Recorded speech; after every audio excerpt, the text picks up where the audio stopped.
Hello, hello again, everybody. Zach Tech is here with my thoughts on the class of 2015 Rock and Roll Hall of Fame inductees announced today. Of course, the ceremony will be, of course, on Saturday, April the 18th, 2015, from Cleveland, Ohio. Every 3 years, this ceremony takes place in the home location of the Hall of Fame Museum. I was thinking about going, but I'm going to wait till 2018 because some better people. Now, the inductees this year, decent, but I think they're not enough for me to go to Cleveland to see them inducted. Because I live in Detroit. I live about 3 hours from Cleveland, but I want to see better people there. Before I tell you who is in, let me tell you who's not in. Of course, the biggest miscarriage of justice is Nine Inch Nails as its exclusion. Now, Nine Inch Nails won the ballot, and they were the top vote getters of the poll of the fan voting. Now, fan voting has been a big part of the Hall of Fame the last couple of years, getting some good bands like Rush and Kiss. But this time around, Nine Inch Nails did not get in, despite leading the fan vote. According to the Hall of Fame website, they say that the top 5 nominees, as voted by the fans, count as one ballot entry, which is rated the same as individual ballots. So basically, Nine Inch Nails only got one vote. And that one vote came from the fans. They didn't count all 50 million votes as ballot votes for the Nine Inch Nails. That's why maybe not a lot of people wanted them to get in. Other people being the Rock and Roll Hall of Fame committee. The panel of artists and industry people voting on the ballots as well. So their vote was only one ballot count for NIN. That's why they didn't get it in. Because I think that it would have been interesting to get in. I mean, they kind of deserve it because they had a big influence on industrial music these last couple of years. But, still it's kind of an injustice to many people because they were one of the vote getters and they're not in on the polls. And of course, obviously, bands who still need to get in: Deep Purple, Judas Priest, Journey, Bon Jovi, Def Leppard, maybe the Pixies. Because that's what a lot of critics are saying, that especially looking at the ballot, looking at who is getting in this year. A lot of mainstream people, mostly, but needs to get some out of line people, but still need some rock people in there. Like I said, those people I just mentioned: Priest, Deep Purple, among others. Maybe get some heavy people next year. But till next year, till the class of 2016, let's talk about this year's class for 2015.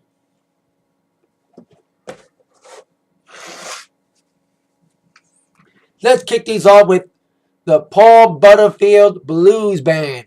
Yes, they're one of the only inductees. I think there's 2 inductees I don't know much about, which is that band, Paul Butterfield Blues Band, and the 5 Royales. Those are the 2 inductees I know the least about. Of course, they're according to the Hall of Fame. The racially mixed Paul Butterfield Blues Band blasted off from the Windy City with a wall of sound fueled by Butterfield's inspired harmonica and lead guitarist Mike Bloomfield's explosive lead guitar. At that moment, American rock and roll collided with the real Southside Chicago blues, and there was no turning back. Along with original members Elvin Bishop, I've heard of him because I think he had a hit with "Fooled Around and Fell in Love." I think that was his hit song when he went solo. On second time, Mark Nafferlin on organ, they conquered the landmark 1965 Newport Fort Festival. So, like, people who know this band may say they have a point on getting in, but these guys getting in before Deep Purple is kind of embarrassing. And maybe influential blues bands that, like, they weren't the groundbreakers, they were like the followers of people who influenced them who are not in the Hall of Fame yet. Then we got the 5 Royales. Like I said, the other group I don't know much about. They are, because I'm a disc jockey, but there's some things I don't know. But the 5 Royales get the Early Influence Award, being a doo-wop group, or a jazz group, should I say. Once again, according to the Hall of Fame websites, the 5 Royales are responsible for crafting some rock and roll's true standards Over the course of 2 decades, from 1945 to 65, the group created a remarkable body of work that laid the foundation for a host of music that followed in its wake. So they look like some kind of like doo-wop group, like blues doo-wop group. So it'd be interesting to see them get in the early influences. So there you go. The other inductees, even though they didn't lead the poll, getting in the Hall of Fame this year. Of course, if you don't know, the eligibility period, you have to have your first album or first body of work come out 25 years. That's what the eligibility is. 25 years since your first album or single. And in these boys' case, their first independent album, Kaplunk, came out in 1989. And of course, it went on to achieve big mainstream punk, rock, pop success with albums like Dookie and of course American Idiot. Yes, that's kind of why I'm wearing some sort of Green Day going in the Rock and Roll Hall of Fame this year. Of course, Trey Cool, Billy Joe Armstrong, and Mike Dunn. I think they have influenced at least the pop punk scene in the last 20 years, influencing people like Blink-182, among others, bringing punk, pop, rock back in the mainstream. Especially, they were independent in 89, but 94 they went all mainstream with Dookie. They had success after Dookie, minimal success with the album Nimrod, featuring the hit single Good Riddance, Time of Your Life. But like I said, it was American Idiot that was like their renaissance. With the big hit American Idiot, Holiday, Boulevard of Broken Dreams, bringing a bunch of Grammys and VMAs, and of course that album became a Broadway musical. So, I think Green Day it's interesting to see Green Day. I think they kind of deserve it.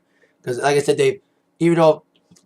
the Boss Cocks were probably one of their main influences who aren't in the Hall of Fame as well.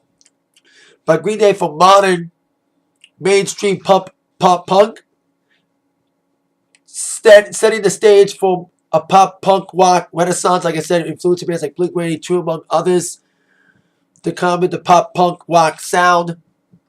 I think Green Day kind of deserves that. So there you go. Green Day going in the Hall of Fame this year. Now, this woman has been on the ballot for years. The last couple of years, this woman's been on the ballot. Seen Hart get in before her last year, but she performed with Nirvana last year during the induction ceremony. I think they made all the people in the Hall of Fame take notice now that Joan Jett is going in the Rock and Roll Hall of Fame this year.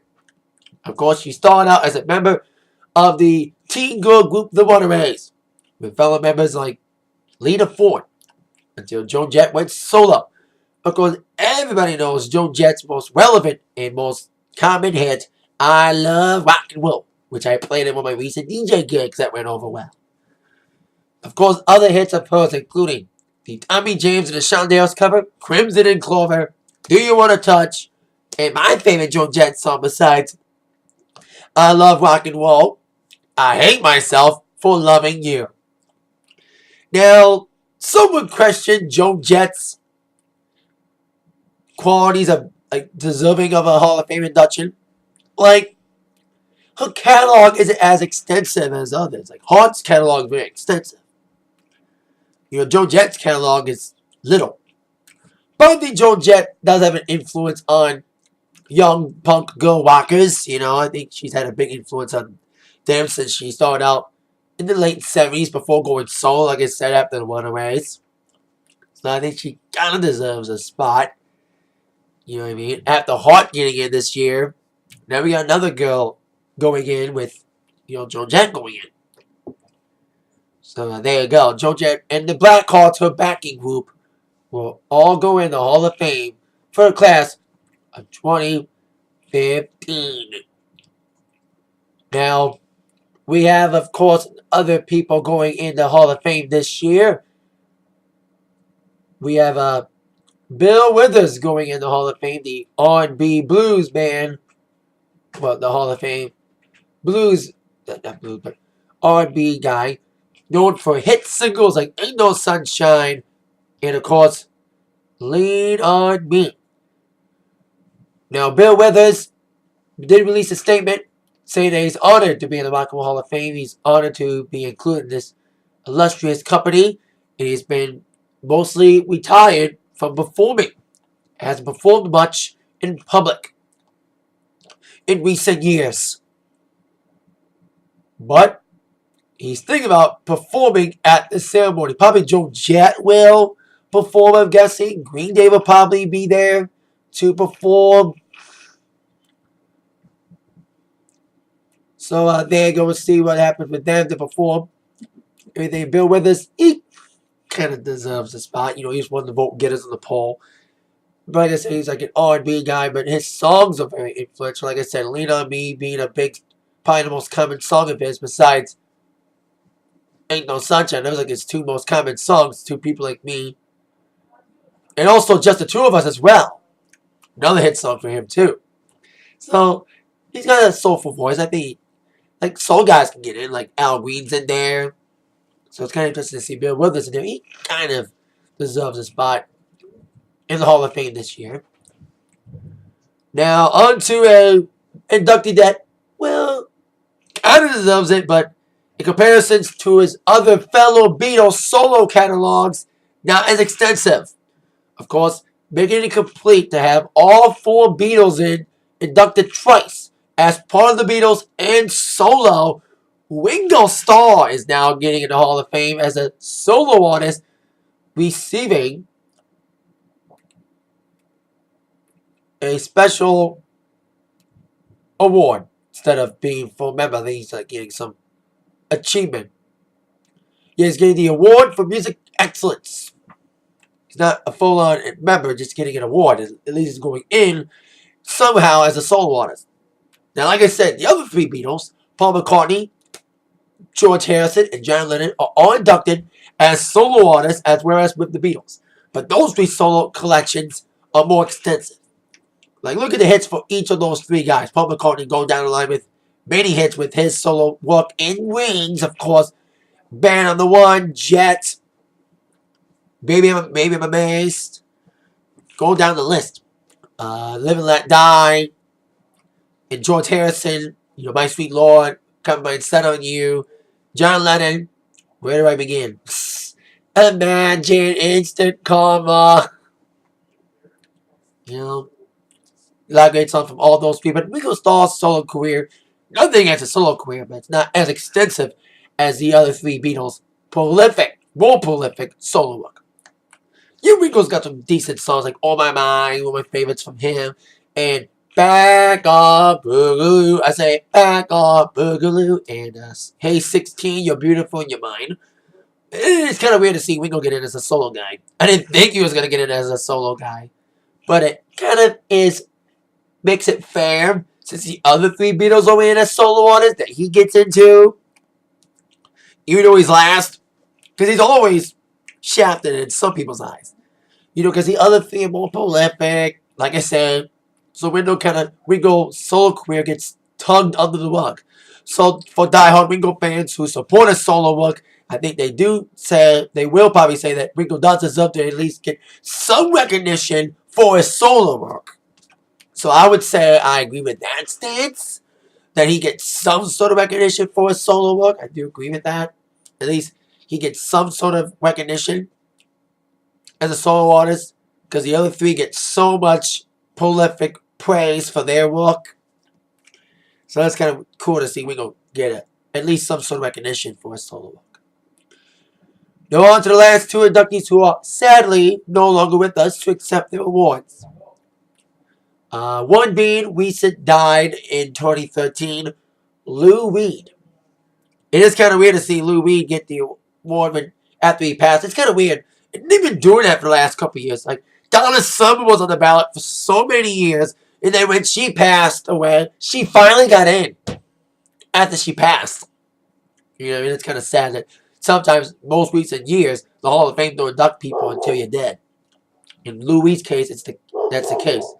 Of course, Lou Reed has been a prolific punk rock motivator. I should say influence.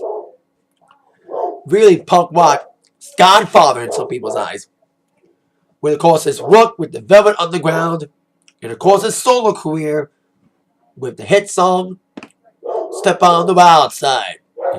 I forget the whole title, but I know the song, which has been used in various films and TV work. Oh, Walk on the Wild Side, that's the name of the song. And of course, he passed away in 2013, and it's kind of sad that he's no longer with us to receive this honor in person. He's, like I said, a big influence in the punk scene, and like I said, he kind of deserves the award. He kind of deserves to get in, because his influence is huge on various punk people. Like I said, for his solo work and the Velvet Underground. But like I said, once again, it's sad that he won't be able to be there in person to accept the award. Maybe in lieu of him performing, maybe they'll have some sort of tribute performance. Hopefully it's not Metallica. Because they had that stupid album, Lulu.